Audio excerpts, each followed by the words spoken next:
បងនិយាយទៅ brand ចិនដូចគ្នាមានអគ្គិសនីសុទ្ធដូចគ្នាតម្លៃក៏ដូចគ្នាជាមួយនឹងការធានាខុសគ្នាហើយដែលបងប្អូនហ៊ាននិយាយចឹងនេះគឺជា model Xpeng X9 ដែលរហូតចម្ងាយរហូតដល់740គីឡូ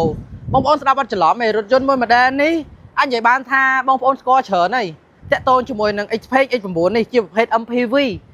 បែបប្រណិតក៏ដូចជាខាងឆ្វេងដៃខ្ញុំនេះគឺជាប្រភេទរថយន្ត Denza អានេះគឺជា DMI ប៉ុន្តែតម្លៃរហូតដល់ 100000 ជាងហើយអ្វីដោយសារតែរថយន្តនេះគឺភ្ជាប់ចូលជាមួយនឹង Play Edition ដែលជាប្រភេទអគ្គិសនីនឹងលាយសាំងរហូតដល់1000ជាងគីឡូបងជាមួយការធានារយៈពេលខុសគ្នាដែរហើយអ្វីដែលសំខាន់ STB បានផ្ដល់ជូននូវការធានាដ៏ពិតប្រាកដជាមួយនឹងទំនុកចិត្តដ៏ពិតប្រាកដហើយនឹងសេវាកម្ម After Sale ដ៏ពិតប្រាកដជូនបងអញ្ចឹងបើសិនជាពុកម៉ែបងប្អូន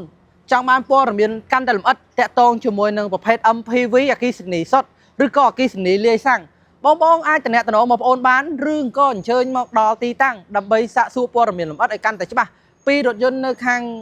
ក្រោយខ្ញុំនេះ